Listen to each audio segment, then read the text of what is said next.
BJP రైతులు వచ్చిండ్రు, దీన్ని బేచజాల గోకని చెప్పి మళ్ళొక్కసారి మిమ్మల్ని ప్రభుత్వం డిమాండ్ ఏమని చేస్తున్నామంటే, కాళేశ్వరం మేడిగడ్డ భూమి పునాది అప్పుడు నేను ఎమ్మెల్యేగా ఉన్నా. మేడిగడ్డకు కేసీఆర్ గారితోటి పాటు మేడిగడ్డ భూమి పూజ అప్పుడంగా నేను శాసనసభ్యుని. మేడిగడ్డ కంప్లీట్ అయిన తర్వాత నేను ఎమ్మెల్యేగా ఉన్నా. దాని తర్వాత మొట్టమొదటి నీళ్లు మేడిగడ్డ నుంచి ఎత్తిపోసిన తర్వాత ఫస్ట్ నీళ్లు బయటకు వచ్చింది స్లూస్ ద్వారా వచ్చింది, ఆచంపల్లి స్లూస్. మేడిగడ్డ గడ్డ ఎత్తిన నీళ్లు ఆచంపల్లి స్లూస్ ద్వారా 10 గ్రామాలకు నీళ్ళు ఇచ్చినాం. అప్పుడు నేను ఎమ్మెల్యేగా ఉన్నా. ఫస్ట్ నుంచి ఉండబట్టి నాకు అవగాహన ఉంది. కాబట్టి ముఖ్యమంత్రి గారు మీరు 93 ఫ్లో ఉంటేనే మీకు అక్కడ కన్నెపల్లి నీళ్ళు మోటార్ ఆన్ చేయొచ్చు. 97 నడుస్తున్నాయి ఫ్లో. నేను ఏమంటున్నా, ఒక్కసారి మీ బృందాన్ని పంపిండి మేము వస్తాం. మా ముందట మీరు మోటార్ లాంచ్ చేసే అవకాశం ఉంటుంది, దయచేసి మీరు పంపండి. మీరు అన్నారు కదా మేడిగడ్డ మీరు రిపేర్ చేయమన్నామని. మీరు మేడిగడ్డ రిపేర్ చేయకున్నా పర్లేదు, కిందికి ఫ్లో వాటర్ పోతున్నా మంచి, రోజు ఒక 9 TMs నీళ్ళు పోయినా పర్లేదు, మాకు ఇబ్బంది లేదు. కానీ ఆ మేడిగడ్డ రిపేర్ చేయకున్నా, మేడిగడ్డ గారు వాటర్ అరేంజ్ చేయకున్నా కన్నెపల్లి పంపు కూడా ఫ్లో ఉన్నది. కన్నెపల్లి పంపు కూడా మోటార్ లాంచ్ చేయండి. అన్నారంలో నింపకండి. అన్నారం నింపితే భద్రాచలం కూలిపోతుంది అంటారు కదా, మునిగిపోతుంది అంటారు కదా. అన్నారంలో నింపడం అవసరం లేదు. అన్నారంలో వేసుకుంటూ సుందిళ్లకు మళ్ళీ లిఫ్ట్ చేసుకుంటూ సుందిళ్ల నుంచి మీరు ఎల్లంపల్లి దాకా నీళ్ళు తీసుకురండి. ఇదక్కడ ఒక పని చేయండి, మేము మీ ఎంబడి వస్తాం. మీరు మమ్మల్ని అమ్మనండి, మేము వస్తాం. ఒకవేళ మీరు తప్పు చెప్తే గిట్ట ప్రజల ముందు మమ్మల్ని దోషిగా పెట్టండి. కానీ మీరు ఎల్లంపల్లికి మరియు కన్నెపల్లి పంపుకు మీ మంత్రుల బృందాన్ని పంపండి, ఇంజనీర్లను. ఒక్కటి మాత్రం చెప్తున్నాం, ఈరోజు మిడుమాన ఎండిపోయింది. మిడుమాన ఎల్లంపల్లి నుంచి మిడుమాన 2 రూట్లో వరదకాల్లో ఎన్నో స్లూస్ ఉన్నాయి, 100 స్లూస్ ఉన్నాయి. ఆ రైతాంగా మొత్తం కూడా రైతులు పంట వేసే పరిస్థితి లేదు. అక్కడ నుంచి మిడుమానర్ నుంచి ఎల్ఎండికి వచ్చే నీళ్లు రాక ఎల్ఎండిలో ఇప్పుడు 5.3 TMCలు నీళ్లు ఉన్నాయి. అందులో 3 TMCలు మాత్రం డెడ్ స్టోరేజ్, అంటే ఉన్నది 2 TMCలే. ఇప్పటికీ బూస్టర్ పంపులు ఆన్ చేస్తున్నాం కరీంనగర్ నగరానికి. 15-20 రోజుల తర్వాత ఎవాపరేషన్ లాస్ వలన ఆ బూస్టర్ పంపులకు కూడా నీళ్ళు అందే పరిస్థితి లేదు. తాగునీరు కూడా ఇబ్బంది అవుతుంది. జీవితంలో ఎప్పుడంగా ఈ జూలై మాసంలో డెడ్ స్టోరేజ్ రాలేదు. ఎప్పుడంగా మిడ్మానేర్ ద్వారా నీళ్ళు వింపుదుము. కానీ ఈరోజు తాగునీరుకి ఇబ్బంది అవుతుంది, సాగునీరుకి ఇబ్బంది అవుతుంది. ఎందుకు బేషాలకు పోతున్నారు, ఎందుకు మా మీద కక్ష? కాబట్టి మేము రేవంత్ రెడ్డి గారిని, మీకు ఎవరు సలహాలు ఇస్తుండ్రో, ఎవరు మీకు రాంగ్ డైరెక్షన్ ఇస్తుండ్రో ఇవన్నీ తప్పు. మీరు రండి, రేపు మీ బృందం ఒక హెలికాప్టర్ వేసుకొని రండి, మమ్మల్ని రమ్మనండి. కన్నెపల్లికల మోటార్లు ఆన్ చేసే అవకాశం ఉన్నది. దాన్ని ఇమ్మీడియట్గా మీరు అన్నారం నింపండి. అన్నారం కూలిపోదు, మా గ్యారంటీ. మేము కూడా సివిల్ ఇంజనీర్ చదువుకున్నాం. మేము అన్నారంలో 2 TMCలు నీళ్ళు వాగానే మీరు మళ్ళీ లిఫ్ట్ చేసే అవకాశం ఉన్నది. సుందీల నుంచి డైరెక్ట్ ఎల్లంపల్లికి అవకాశం ఉన్నది. ఎల్లంపల్లి నుంచి క్లియర్గా ఉన్నది, ఎక్కడ రిజర్వ్కి ఇబ్బంది లేదు. కాబట్టి ఎక్కడన్నా అన్నారంలో కూలిపోతే మేమే బాధ్యత వహిస్తాం. కాబట్టి ప్రజలకు, రైతులకు ఇబ్బంది చేయకండి. రైతాంగాన్ని మొగులకే చూస్తున్నారు, ఆకాశం వైపు చూస్తున్న వర్షం వస్తా అని. ఎల్లిలో ఉంటే చెప్పినా కూడా ఇప్పుడు రైతులు పంట వేసే పరిస్థితి లేదు. దయచేసి చెప్తున్నాను, బేషజాలకు పోకండి. రైతులు చాలా ఇబ్బందులు ఉన్నారు, ప్రజలు ఇబ్బంది ఉన్నారు. మేము ఎండాకాలం మండు టెండాల్లో కరీంనగర్ నగరంలో కేటీ రామారావు గారు ఛాన్స్ చేశారు. కరీంనగర్ నగరంలో ప్రతిరోజు వాటర్ ఇచ్చిన ఏకైక కార్పొరేషన్. డైలీ వాటర్ పేరు మీద కరీంనగర్ నగరంలో మేము డైలీ వాటర్ ఇచ్చినాం. సౌత్ ఇండియాలోనే ప్రప్రథంగా కరీంనగర్ కార్పొరేషన్లో ఒక 5 డివిజన్లకు 24/7 అంటే 24 గంటలు నీళ్ళు ఇచ్చినాం. ఎప్పుడు నల్ల ఇప్పితే అప్పుడు నల్ల వచ్చే విధంగా పైలట్ ప్రాజెక్ట్ చేసినాం 24/7. ఎందుకంటే సోర్స్ ఆఫ్ వాటర్ ఎల్ఎండిలో బాగుండే. కానీ ఈరోజు డైలీ వాటర్ వేయింది, 24/7 వేయింది. 2 రోజులకు ఒకసారి నీళ్ళు ఇచ్చి అది కూడా మడ్ వాటర్ ఇచ్చే పరిస్థితి వచ్చింది కరీంనగర్ నగరాన్ని. మా గొంతులు ఎండిపోతున్నాయి.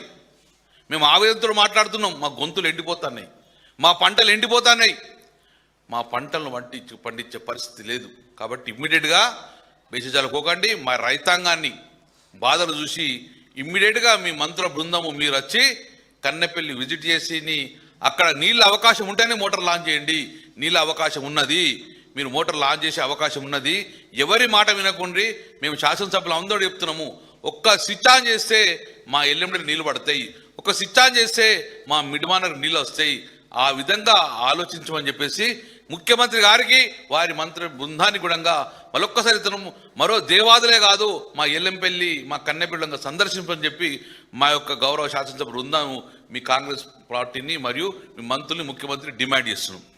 ఇవాళ నేను మాతో పాటు గౌరవ శాసనసభ్యులు అందరం కూడా కలిసి ఇవాళ రైతుల పక్షాన ప్రెస్ మీట్ పెట్టాలని ఇవాళ నిర్ణయించుకున్నాం. ఇవాళ ప్రెస్ మీట్ మాట్లాడడానికి కారణం, ఇవాళ చాలా కడుపు మంటతోని ఇవాళ ప్రెస్ మీట్ పెట్టడం జరుగుతూ ఉంది. నేను హుజరాబాద్ నియోజకవర్గంలో తిరుగుతూ ఉంటే రైతుల ఆవేదన చూసి, నా హుజరాబాద్ నియోజకవర్గంలో ఉన్న రైతుల ఆవేదన చూసి, వారి కడుపు మంట చూసి, ఇలా నీళ్లు రాకుంటే వెలవెలలాడిపోతుంటే, ఇలా ఎంత ఇబ్బంది పడతా ఉంటే, ఇలా ఎట్లయితే హుజరాబాద్ నియోజకవర్గంలో రైతులు ఇబ్బంది పడుతున్నారో, ఇలా ఉత్తర తెలంగాణలో ఉన్న రైతులందరూ కూడా ఇలా నీళ్లు లేక చాలా ఇబ్బంది పడతా ఉన్నారు. కడుపు మంటతోని మేము ప్రెస్ మీట్ పెడతా ఉన్నాం రైతుల పక్షాన. అయ్యా రేవంత్ రెడ్డి గారు, మీరు సూటిగా సమాధానం చెప్పండి. ఇలా 1,00,000 క్యూసెక్ ఆఫ్ నీళ్లు కన్నేపల్లి పంప్ హౌస్ దగ్గర నుంచి పోతా ఉన్నాయి, సముద్రంలో కలిసిపోతా ఉన్నాయి. మీరు ఎందుకు ఎత్తుతలేరో జవాబు చెప్పండి. ఇలా కన్నపల్లి పంప్ హౌస్ నుంచి మీరు ఎత్తుతే అన్నారం బ్యారేజ్ నుంచి సుందిల్లా బ్యారేజు, సుందిల్లా నుంచి ఎల్లంపల్లికి, ఎల్లంపల్లి నుంచి నందిమెడారం నుంచి మిడ్మానేర్కి, అక్కడి నుంచి ఎస్ఆర్ఎస్పికి, అక్కడి నుంచి కింది డైవర్షన్కి, ఇటు మా కరీంనగర్ నుంచి హుజరాబాద్ మీద నుంచి అటు కోదాడ్ వరకు, ఆ మిడ్మానేర్ జంక్షన్ కాబట్టి అక్కడి నుంచి ఇటు మెదక్ జిల్లాకు కూడా నీళ్ళు ఇచ్చే అవకాశం ఉన్నా, ఇలా సముద్రంలో మీరు నీళ్లు ఎందుకు కలిపేస్తూ ఉన్నారు? తెలంగాణ రైతుల కడుపు ఎందుకు కొడుతున్నాడో ఇలా రేవంత్ రెడ్డి గారు తెలంగాణలో ఉన్న రైతాంగానికి జవాబు చెప్పాల్సిన అవసరం ఉండదని నేను చెప్తా ఉన్నాను. ఇలా కేవలం నువ్వు మాట్లాడిన ఇన్ని రోజులు కాళేశ్వరం కూలేశ్వరం అయిపోయింది అని ఏవైతే అబద్ధాల ప్రచారం చేసినామో ఇలా రైతులకి తెలిసిపోతుందని ఇలా నువ్వు అది ఆన్ చేస్తలేవు. ఇలా రాజకీయాలు అవసరం లేదు రేవంత్ రెడ్డి గారు, రాజకీయాలు అవసరం లేదు. ఏమైనా రాజకీయాలు ఉంటే మళ్ళా ఎన్నికల కంటే 6 నెలల ముందు రాజకీయాలు చేసుకుందాం. కానీ వాళ్ళ రైతుల కడుపు మీద ఎందుకు కొడుతున్నావు అని మేము అడుగుతున్నాం. ఉత్తర తెలంగాణ రైతుల పక్షాన మేము అడుగుతా ఉన్నాం, వాళ్ళ కడుపు మీద మీరు ఎందుకు కొడుతా ఉన్నారు? ఇలా రైతులు చేసిన తప్పేంటిది? కేవలం కాంగ్రెస్ పార్టీకి వాళ్ళు ఓటేసి నేను కుర్చీ మీద కూర్చోబెట్టడమేనా ఇలా రైతులు చేసిన తప్పు అని నేను అడుగుతా ఉన్నాను. ఇలా రేవంత్ రెడ్డి గారు, మీ బాధ అంతే ఏంది? ఇవాళ అక్కడ నీళ్ళు ఎత్తుతే ఆ నీళ్లు రైతులకి రేపు యూరియా బస్తాలు ఇవ్వాల్సి వస్తుంది. యూరియా బస్తాలు ఇచ్చి పంట వండిన తర్వాత ఆ పంటకు కొనాల్సి వస్తుంది. ఆ పంట కొనుగోలుతో పాటు 500 బోనస్ ఇవ్వాల్సి వస్తుంది. ఇదంతా లొల్లేంది? నీళ్ళే ఇవ్వకపోతే అయిపోతుంది అని ఒక చిల్లర ఆలోచన ఇలా రేవంత్ రెడ్డి గారు చేయడం చాలా చాలా చాలా బాధాకరం. ఇలా రేవంత్ రెడ్డి గారు, మీరు వెంటనే నీళ్లు ఎత్తాలని మా తెలంగాణలో ఉన్న రైతుల పక్షాన మేము డిమాండ్ చేస్తూ ఉన్నాం. ఇలా కేసీఆర్ గారే ఈ తెలంగాణ రాష్ట్రానికి ఒక రైతే ముఖ్యమంత్రి అయితే ఏ విధంగా ఉంటుందనేది ఆ రోజు తెలంగాణ తొలి ముఖ్యమంత్రి అయిన కేసీఆర్ గారు ఇలా అద్భుతమైన కాళేశ్వరం ప్రాజెక్ట్, అంటే ఇది మన దేశంలోనే కాదు ప్రపంచంలోనే అద్భుతమైన Kaleshwaram project, world's largest irrigation ప్రాజెక్ట్ని ఇలా కట్టింది కేసీఆర్ గారు. ఎందుకంటే కేసీఆర్ గారు రైతు బిడ్డ కాబట్టి, కేసీఆర్ గారికి వ్యవసాయం గురించి తెలుసు కాబట్టి, ఇలా రైతు ఆవేదన కేసీఆర్కి తెలుసు కాబట్టి, ఇలా కేసీఆర్ గారు దుక్కి దున్ని సాలేస్తాడు కాబట్టే ఇలా కాళేశ్వరం నీళ్ళు అనేటి ఎంత ముఖ్యమో కేసీఆర్ గారికి తెలుసు. రేవంత్ రెడ్డి గారు, మీరు భూదందాలు చేసుకుంటూ ల్యాండ్లు కొని అమ్ముతాడు కాబట్టి ఇలా మీకు ఆ రైతుల విలువ అర్థమైతలేదు అని నేను చెప్తా ఉన్నాను.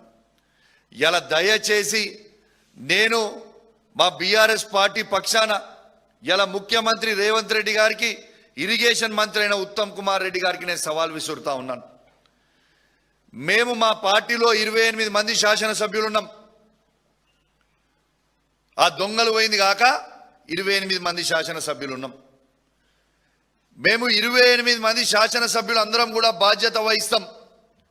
మీరు కన్నపల్లి పంప్ హౌస్ దగ్గర నీళ్లు ఎత్తండి. ఏ ఒక్క ఇంచ్ అయినా కూడా బ్యారేజ్లకు ఏమైనా ప్రాబ్లం అయితే, అన్నారం కానీ సుందిల్లా కానీ ఇంచు కూడా ఏమైనా ప్రాబ్లం అయితే మేము 28 మంది రాజీనామా చేసి మళ్ళా పోటీ కూడా మేము చెయ్యము. నీకు దమ్ముందా మీ ఇద్దరికి సవాల్ యాక్సెప్ట్ చేయడానికి? మేము 28 మంది శాసనసభ్యులం వచ్చి కన్నపల్లి పంప్ హౌస్ దగ్గర కూర్చుంటాం కొంతమంది, అన్నారం బ్యారేజ్ దగ్గర కూర్చుంటాం కొంతమంది, సుందిలా దగ్గర కూర్చుంటాం కొంతమంది. ఇక రాండి చూద్దాం. అంటే కేవలము రైతులను ఇబ్బంది పెట్టాలనే ఒక ఆలోచనతోని ఇవాళ మీరు ఇబ్బంది పెడతా ఉన్నారు. ఇలా మీరు నీళ్ళు ఎత్తుతలేరు. ఎందుకంటే రేపు నేను చెప్పిన కదా రేవంత్ రెడ్డి గారు బద్నాం అవుతారని. కానీ రేవంత్ రెడ్డి గారు బేసిక్ అవసరం లేదు. మీరు వెంటనే నీళ్ళు ఎత్తండి. రేపు తాగునీటికి కూడా మాకు ఇబ్బంది అవుతుంది. ఇలా నీళ్ళు ఇవ్వకపోతే ఇలా కరీంనగర్ జిల్లా బిడ్డగా నేను మీకు చెప్తా ఉన్నాను, మాకు చాలా ఇబ్బంది అవుతుంది. రేపు వ్యవసాయ నీళ్లు దేవుడి గారు నువ్వు అటు నుంచి ఎత్తపోతే రేపు తాగడానికి మంచినీళ్ళు దొరికే పరిస్థితి లేదు. ఇది రేవంత్ రెడ్డి గారు గమనించాలని విజ్ఞప్తి చేస్తా ఉన్నాను. నిన్న మా వర్కింగ్ ప్రెసిడెంట్ కేటీఆర్ గారిని తీసుకొని గంగ్లా కమలాకర్ గారి నాయకత్వంలో కేటీఆర్ గారిని ఆడికి తీసుకుపోయి ఎల్ఎండి లోపల తీసుకొని పోయి ఎల్ఎండి మధ్యలోకి పోయి మొత్తం తిరిగి వచ్చే పరిస్థితి ఉన్నది. చుక్క నీళ్ళు లేవు. కిందికి చాలా ఇబ్బంది అయ్యే పరిస్థితి ఉన్నది. ఎందుకు ఎత్తావు? నీకు ఎవ్వరు ప్రశ్నించినా వాళ్ళని తిడుతున్నావు. మా రక్తం కావాలని అడుగుతున్నావు. బరాబర్ చెప్తున్నాం. మా బీఆర్ఎస్ పార్టీలో ఉన్న శాసనసభ్యులతో పాటు ఈ రాష్ట్రంలో ఉన్న మా ప్రతి బీఆర్ఎస్ పార్టీ కార్యకర్త అందరం కూడా నీకు రక్తం లీటర్లు ఇస్తాం. తీసుకో మా రక్తం. కానీ రైతులకు మాకు నీళ్ళు ఇవ్వాలని మేము ఎట్టు పరిస్థితుల రేవంత్ రెడ్డి గారిని మేము డిమాండ్ చేస్తా ఉన్నామని చెప్పి సందర్భంగా తెలియజేస్తా ఉన్నాను. ఇంకో ముఖ్యమైన విషయం, రేవంత్ రెడ్డి గారి పరిపాలన ఎట్లున్నదంటే, మా మొక్కజొన్న రైతులు మొన్న పంట పండించి వాళ్ళు తీసుకుంటే, నేను ఉంటే గాలి ముచ్చట మాట్లాడతలేను, నేను లిస్టు తీసుకొని మాట్లాడుతూ ఉన్నా. హుజురాబాద్ నియోజకవర్గంలో మక్క రైతులకి పైసలు వేసిండ్రు. ప్రతి రైతుకి 2 బస్తాలు 3 బస్తాల పైసలు తక్కువ వేసిండు. ప్రతి రైతుకి 1200 నుంచి మొదలు పెడితే 2400 రూపాయలు పైసలు తక్కువ వేసిండు. ఇలా మొక్కజొన్న రైతులకి ఎందుకు తక్కువ వేసినావు పైసలు? ఇలా నా నియోజకవర్గంలో నేను జవాబు చెప్పాలని నేను అడుగుతా ఉన్నాను. అంటే ఇది హుజురాబాద్ నియోజకవర్గంలోనే చేసిండ్రు అంటే రాష్ట్రం అంతా మక్క రైతులందరూ కూడా ఇదే పరిస్థితి చేస్తూ ఉన్నారు. పైసలు అసలు పంట పండించిన బత్సాలకి ఎగ్జాంపుల్ చెప్తా ఉన్నాను. ఓ రైతు 300 బత్తాలు పండిస్తే వాళ్ళకి డబ్బులు ఇచ్చింది కేవలం 295 బస్తాలకి. మనకే 5 బస్తాల పైసలు ఎటువైతున్నాయి? ఎవరు కమిషన్ తింటుండ్రు? మరి రేవంత్ రెడ్డి గారు కమిషన్ మీకు వస్తుందా, లేకుంటే మార్క్ఫెడ్ ఎండి గారికా, లేకుంటే అగ్రికల్చర్ మినిస్టర్ గారికా, ఎవరికి పోతా ఉంది? మా రైతులు ఇచ్చిన డబ్బులు, పంట పండించిన డబ్బులు, వాళ్ళ పంట తీసుకొని వాళ్ళకి డబ్బులు వేయడానికి ఎందుకు ఇంత బేసిలకు పోతుర్రు? మొత్తం ఎందుకు వేస్తలేరు? ఖచ్చితంగా దీనికి జవాబు చెప్పాల్సిన అవసరం ఉన్నది. మా హుజురాబాద్ నియోజకవర్గంలో ఆల్రెడీ పంట అయిపోయింది, మళ్ళీ నార్మల్ వస్తురు, మళ్ళీ నాట్లేసే టైం వచ్చింది, కానీ ఇంకా పైసలు వేస్తారు. కేవలం 65 నుంచి 70% మాత్రమే డబ్బులు వేసినావు. ఇంకా 30% డబ్బులు వేయలే. వేసిన 65-70% మందికి పైసలు కట్టింగ్ చేసి 3 బస్తాలు 4 బస్తాలు 5 బస్తాలు కట్టింగ్ చేసి పైసలు వేసినావు. మరి ఎందుకు వేస్తలేవో ఖచ్చితంగా జవాబు చెప్పాల్సిన అవసరం ఉన్నది. వెంటనే నీళ్లు ఎత్తాలి. నీళ్లు ఎత్తకపోతే, కన్నపల్లి పంప్ హౌస్ దగ్గర నుంచి మీరు నీళ్లు ఎత్తకపోతే మాత్రం తీవ్రమైన పరిణామాలు ఎదుర్కొనే పరిస్థితి వస్తుందని చెప్పి కూడా ఈ సందర్భంగా తెలియజేస్తూ సెలవు తీసుకుంటా ఉన్నాను. జై తెలంగాణ, జై కేసీఆర్.